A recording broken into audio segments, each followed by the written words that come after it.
What's up, everybody? Welcome back to the channel. Okay, let's get into some of these court cases involving Donald Trump. I've got this article from the AP that kind of puts everything on display and puts everything into perspective, if you will. Of course, as we know, the AP, the Associated Press, they have a bias against the Trump administration because they have a left-wing bias. They try not to display it, but once again, any eagle-eyed person can read their articles and clearly see their bias. But, you know, they try to word things in such a way to manipulate you into believing their nonsense, to believing that, you know, they try to nudge you in a certain direction. They try to make you believe their bias is what they try to do. And I can't stand that, folks, because the news is supposed to be the givers of facts.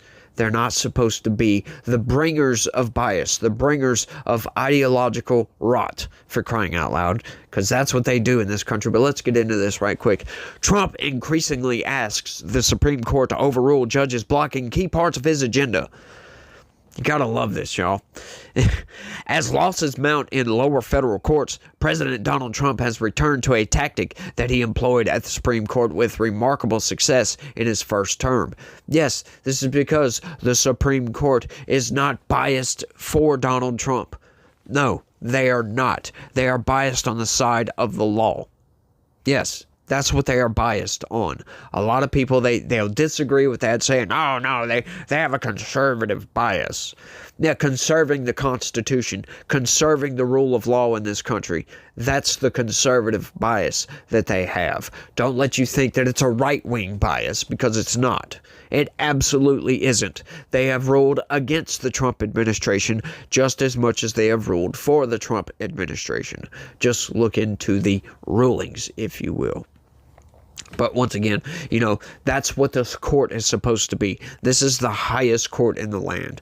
These people, right, you know, aside from two of the justices, which just so happen to be liberal justices, you know, and once again, this could be my bias blinding me to this, but, you know, reading some of their dissenting opinions, some of their rulings, blah, blah, blah. Once again, I take it back to the presidential immunity. The opinion, the dissenting opinion from Sotomayor read like some far left, ideologically driven nut job.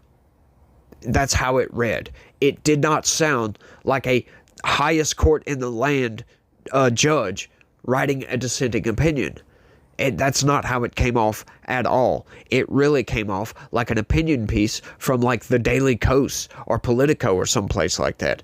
That's how it came off. It did not sound like a Supreme Court that is supposed to uphold the rule of law, that is supposed to interpret the Constitution how the forefathers meant it to be interpreted. That is their job. And just because they come down on the side of the conservatives in this country doesn't mean that they have a right-wing bias. That just means that the conservatives just so happen to have the right argument. I can't stand that. They always trying to throw this Supreme Court crisis out there, right? Like we have bias in the Supreme Court. These people know going in. These people know. And once again, I've been surprised several times by the Supreme Court in some of their rulings, right?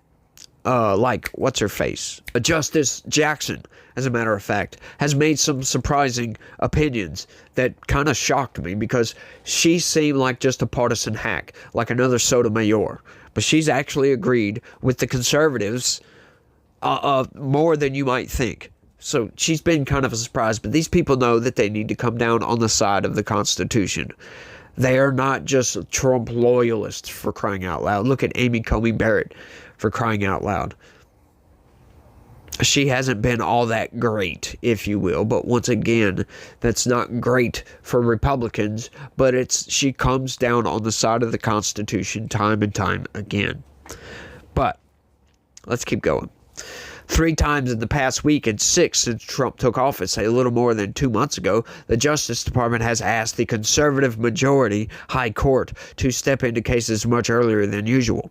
The administration's use of the emergency appeals, or shadow docket, comes as it faces more than 130 lawsuits over the Republican president's flurry of executive orders. Many of the lawsuits have been filed in liberal-leaning parts of the country as the court system becomes ground zero for pushback to his policies. Federal judges have ruled against the administration more than 40 times, issuing temporary restraining orders and preliminary injunctions, the Department of Justice said Friday in a Supreme Court filing. The issues include birthright citizenship changes, federal spending, transgender rights, and deportations under a rarely used 18th century law. And I can't stand that, y'all. They say rarely used. So what? Just because it's rarely used doesn't mean it doesn't fall under the Constitution or that it can't be used or it's somehow wrong to use it. Like, why add that qualifier in there? Rarely used. That, once again, that is to lead you to believe that the Trump administration is doing something untoward, something that it shouldn't, but it's not.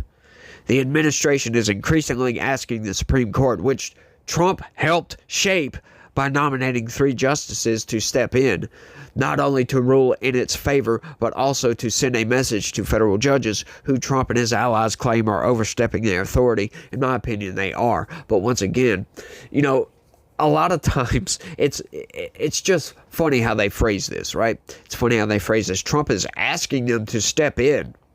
Well, so is the other side. They both are, right? That's what the appeals process does, by the way.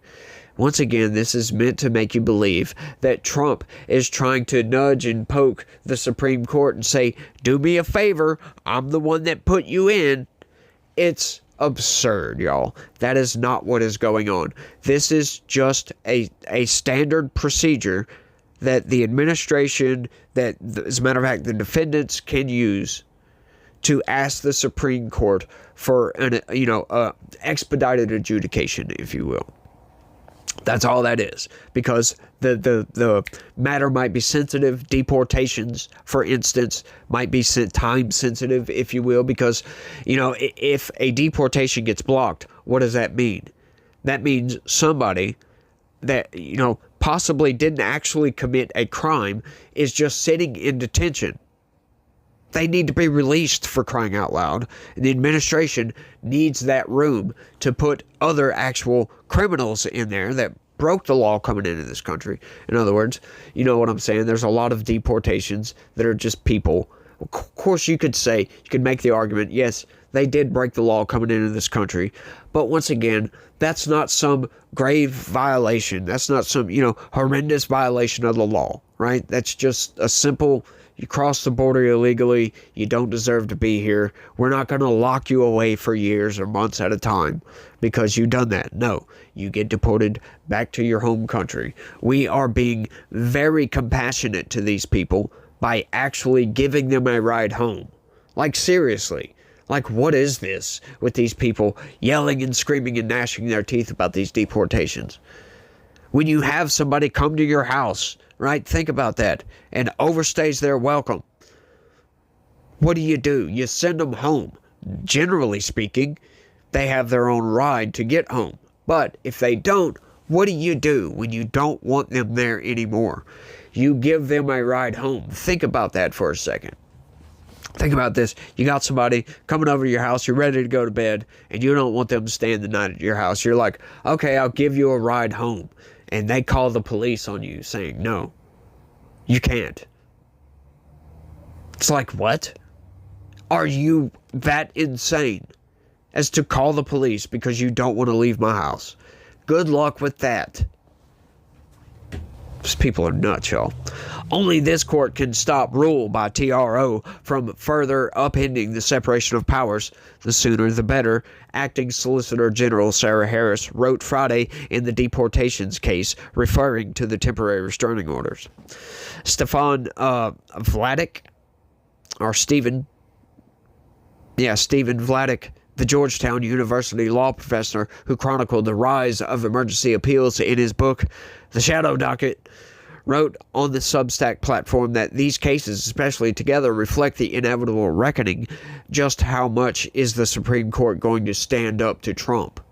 They're going to follow the law, my guy. In the first Trump administration, the Justice Department made emergency appeals to the Supreme Court 41 times and won all or part of what it wanted in 28 cases, Vladeck found. Once again, applying evidence to the fact that they're not always going to rule in favor of the administration. They're going to rule how they interpret the Constitution, how they interpret the law. Once again, reflecting on how the founders meant it to be interpreted. Before that, the Obama and George W. Bush administrations asked the courts for emergency relief in just 8 cases over 16 years. So what? Like, that entire 2 paragraphs was completely and utterly irrelevant to what is going on. But once again, this is meant to nudge you in a certain direction, to make you think, oh, well, hang on. Obama and Bush, they only had 8. He's had 41. That's crazy. That is crazy. But that doesn't prove that Donald Trump is doing anything wrong. What that does prove is that he's getting significant pushback from the deep state, from these bad actors that for some reason think that we should harbor criminal aliens. That's what that is. That's exactly what that is. And once again, Obama was deporter-in-chief, and he didn't have all these injunctions placed upon his actions, did he? No, he didn't. That's because they didn't care, because he was Obama. Supreme Court cases generally unfold over many months. Emergency actions more often occurs over weeks or even a few days, with truncated briefing and decisions that are usually issued without the elaborate legal reasoning that typically accompanies high court rulings. So far this year, the justices have effectively sidestepped the administration's requests, but that could get harder as the number of appeals increase, including in high-profile deportation cases where extraordinary call from the president to impeach a judge prompted a rare rebuke from Chief Justice John Roberts. You love that, right? We already went over all this, and that was a social media post, and also responded to by an official statement, which is tantamount to a social media post.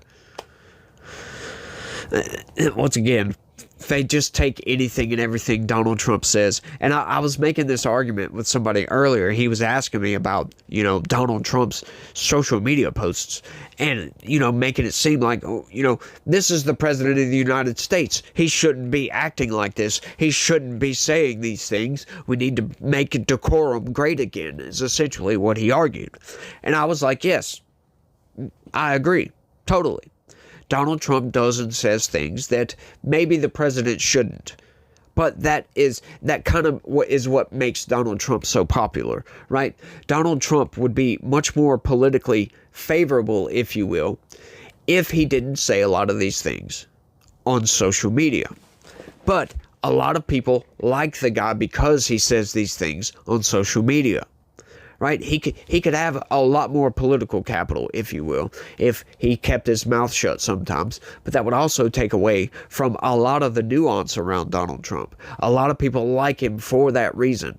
Sure, I agree. Sometimes he should keep his mouth shut. But he most certainly has the right to say these things, just like any of us do. Like, we have the right to criticize anything, right?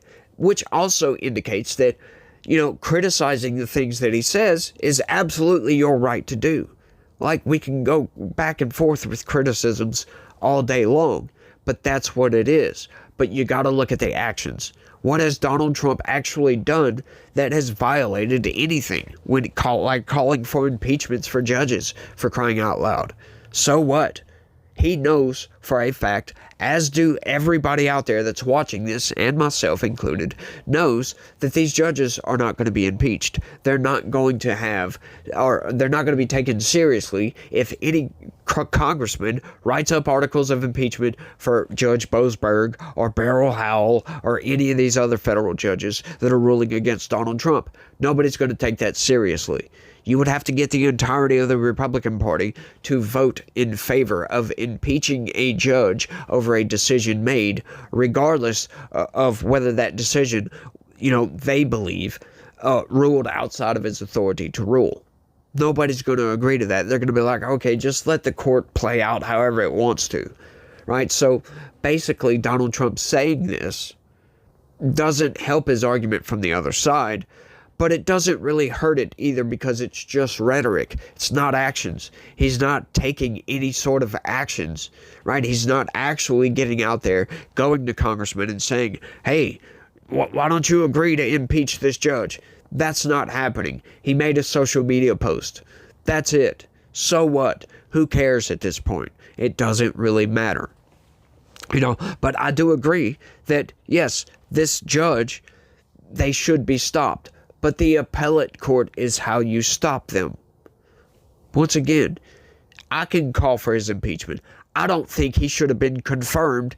He should have not even been nominated, for crying out loud, if the guy's going to be a deranged lunatic. We don't need deranged lunatic activists on the federal circuit, for crying out loud. These people need to have as much constitutional integrity, I guess you could call it, integrity, just integrity outright, with upholding the Constitution instead of ruling like an activist. Because a lot of these rulings, you can look at the letter of the law, the letter of the Constitution on a lot of these actions Donald Trump is taking, and it's fully constitutional. There's nothing wrong with any of these orders, right? You can put an injunction to stop it, to overlook the case, to make sure the Trump administration didn't violate any laws in carrying out their duties under the Constitution. But once again, that doesn't stop anything from going on, right? Like, it would just be temporary until he makes his ruling, which would be very, very brief. And like with Boasberg, for instance, he tried to turn around military flights that were deporting people before his ruling came down, right? Once his ruling came down, he said, turn those flights around. These flights had already left. They were over international waters. He does not have the statutory authority to turn those flights around. And now there's some investigation going on to try to see if the Trump administration violated the orders that he hasn't even given yet. As a matter of fact, because he said turn those planes around. Well, he doesn't have the authority. There's nothing backing those statements to turn the flights around. Right? You don't, like, as a matter of fact, I would tell him to go ahead and enforce that. If I was the Trump administration outright, I would say, enforce that order, my guy. Because these people are already sitting in prison on the other side of the, in South America. Enforce it outright. That's what I would say. But no, the Trump administration didn't say that. Well, he kind of is saying that. But, Trump also stopped all those deportation flights when under the Constitution, he really doesn't have to. But he's playing ball with these people because, once again, he knows that there is an appellate process, and then, ultimately there's the Supreme Court. He knows that everything is on the up and up. Everything was done under the Constitution with his constitutional authority, for crying out loud. And he knows everything's going to be fine with this. They're going to side on with the administration on this. So he is not worried about it. That is gaining political capital, if you will. Because, once again, you can make all the arguments you want to. But, Donald Trump is following the orders of these federal judges, regardless if he disagrees with them or not. Regardless if he gets on social media and says they should be impeached. That's an opinion. That's not a call to action.